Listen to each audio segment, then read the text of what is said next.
Hi hello नमस्ते, कसे आहात सगळे? आय होप सगळे मस्त आणि मजेतच असाल. मी सारिका पुन्हा एकदा आपल्या नवीन व्हिडिओमध्ये व आपल्या यूट्यूब चॅनलमध्ये तुम्हा सर्वांचे खूप खूप स्वागत करते. तर आजचा दिवस तुम्हाला आनंदाचा जावो अशी महादेवाचरणी प्रार्थना करते. चला तर मग सकाळचा मॉर्निंगचा टायमिंग आहे आणि शिवला शाळेत जायचं आहे, तर आज त्याचा हाफ डे आहे. त्याच्यामुळे तो म्हटला की मला पोहेच दे डब्यात, खाऊन नको म्हणजे नाश्ता वगैरे नको, फक्त थोडेसे पोहे दे डब्यात. तर इथं मी पोहे बनवले होते त्याच्यासाठी. आणि हाफ डे असल्यावर कसं दुपारी लवकर घरी येतो ना तो, तर मग घरी आल्याच्या नंतर जेवतो. तर ॲक्च्युली त्याला एवढे पोहे पण आवडत नाही, पण आज त्याची इच्छा झाली होती टिफिनमध्ये पोहे न्यायचे, त्याच्यामुळे मग त्याच्यासाठी मी तर पोहे बनवून दिले. तर म्हटलं मीठ वगैरे व्यवस्थित आहे का बघावं. तर व्यवस्थित होतं मीठ आणि छान झाले होते पोहे. ते एक घास खाऊन बघितला मी आणि त्याच्यानंतर मग त्याला पण दिले थोडेसे खायला, कारण गरम गरम चांगले लागतात, थंड झाल्यावर एवढे चांगले काही लागत नाहीत ते, त्याच्यामुळे. आणि साहेब काही पोहे खात नाही एवढ्यात, तर मग त्यांच्यासाठी इथं थोडासा शिरा बनवला. तर बाकी मग अजून त्यांच्यासाठी टिफिन वगैरे पण बनवायचा आहे. आणि शाश्वती उठली की मग तिच्यासाठी मी पोहे बनवून देईन.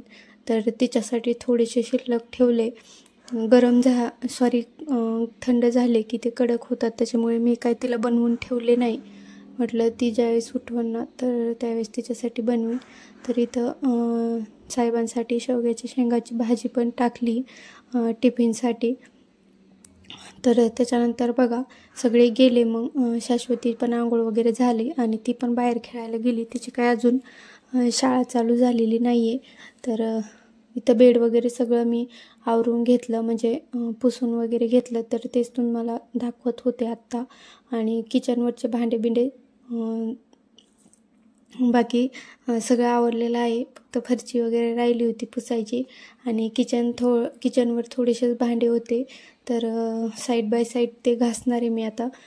तर शिव शाळेतून आला ना तर मग त्याला शाळेतून आल्याच्या नंतर म्हणजे तो सकाळी सांगून गेला होता की इडली सांबार कर म्हणून. तर त्याच्यासाठी मग म्हणजे काल मी डोश्याचं पीठ भिजू घातलं होतं, तर डोसे वगैरे खाल्ले संध्याकाळी त्यांनी. तर त्याच्यानंतर मग थोडंसं उरलं होतं पीठ, तर त्याला इडली सांबार खायचं होतं म्हणून मग डाळ पण लावली होती मी सकाळीच कुकरला. आणि साहेबाचा टिफिन वगैरे झाल्याच्यानंतर कुकरला डाळ लावून दिली. नंतर कपडे वगैरे धुवून टाकले. आणि आता बघा हॉल दोन्ही बेड पण पुसून घेतले. त्याच्यानंतर मग हॉल आणि इथं देवाकडून किचन वगैरे पुसून घेते अर्धी साईड. त्याच्यानंतर मग इथं ज्या आपण सांबारमध्ये भाज्या टाकतो तर त्या इथं मी व्यवस्थित मस्त कट करून घेतल्या होत्या. भोपळा, शेवग्याच्या शेंगा, टमाटो आणि थोडंसं बटाटा एक टाकलं होतं. तर सगळ्या भाज्या कट करून व्यवस्थित आता थोड्याशा म्हणलं फ्राय करून घ्याव्या, कारण आपण जर डायरेक्ट सांबारला फोडणी दिली तर त्या एवढ्या शिजणार नाही, कारण डाळ आपली ऑलरेडी शिजलेली आहे. त्याच्यामुळे म्हटलं मग थोड्याशा वाफेवर वाफळून घेतल्या ना तर मग खायला पण व्यवस्थित लागतात त्याच्यामुळे. तर इथं लगेच मी भाज्या तोपर्यंत फ्राय होतं तोपर्यंत इथं लगेच इडली बनवायला घेतली. आणि काय झालं ना, पीठ थोडंसं माझ्याकडून पातळ झालं होतं, त्याच्यामुळे इडली एवढी फुगली नाही. आणि डोश्याला कसं आम्हाला थोडंसं बारीक पीठ लागतं आणि इडलीला थोडंसं ठोसर लागतं, त्याच्यामुळे मग एवढी काही इडली फुगली नव्हती. मागच्या वेळेस केली होती त्यावेळेस छान झाली ती, तर बऱ्यापैकी चांगली झाली आहे. पण इथं सांबार पण टाकलं आहे मी फोडणीला आणि इडली पण होत आली आहे. तर म्हटलं चेक करावा. तोपर्यंत इडली होती तोपर्यंत मी थोडेसे भांडे होते ते घासून घेतले. आणि आता बेसिंग वगैरे किचन वगैरे व्यवस्थित क्लीन करून घेते. एका साईडचं मी आधीच किचन क्लीन करून घेतलं होतं सांबारला फोडणी द्यायच्या आधी. फक्त इथलं समोरचं राहिलं होतं, बेसिंगच्या साईडचं. आणि माठ वगैरे पण, माठात पाणी ओतायचं होतं, तर म्हटलं पहिले माठ व्यवस्थित धुवून घ्यावं आणि त्याच्यानंतर मग पाणी वगैरे ओतून द्यावं माठात, कारण आता थोडंसं ऊन पडतंय तर मग पाणी पण थंड लागतं. म्हणून म्हटलं शिव पण येईन आता थोड्या वेळात आणि शाश्वतीला बरं नाही आहे, तर त्याच्यामुळे ती गेली होती खेळायला पण लगेच आली बाहेरून. तर बसली आता टी व्ही बघत. तिला थोडंसं टॉन्सिलचा त्रास होतो आहे, तर तिला पण तिची पण आंघोळ वगैरे बाकी आहे, अजून तिचं आवरून द्यायचं आहे मला. पण तिला पण इडली सांबार खायचं होतं, तर म्हटली मम्मी तू मग घाल मला तुझ्या हाताने. तर मग मी आता इथं काढून घेते, किचन वगैरे सगळं आवरून घेतलं आहे आणि शिव पण येईन थोड्या वेळातच. तोपर्यंत म्हटलं तिला घालून द्यावं, नंतर मग तो आला की दोघांनी मग सोबतच जेवण करावं.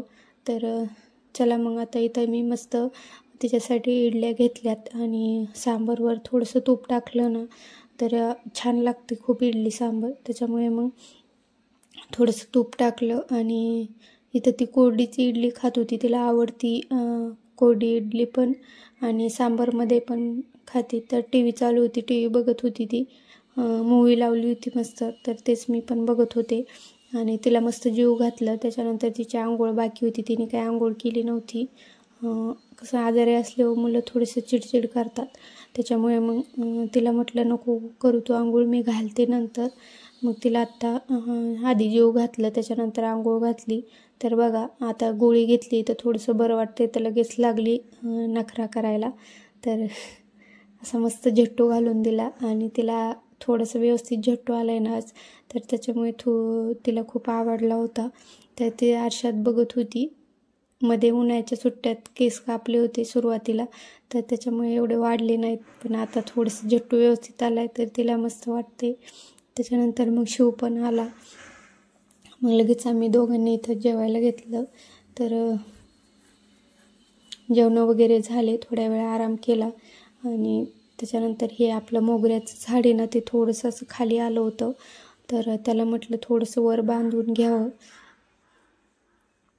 तर आता 4 वाजलेत आणि त्याच्यानंतर मग चहा पाणी वगैरे केलं, चहा वगैरे बनवला, मुलांना बिस्किट वगैरे दिले आणि आता संध्याकाळचा टायमिंग दिवाबत्तीचा.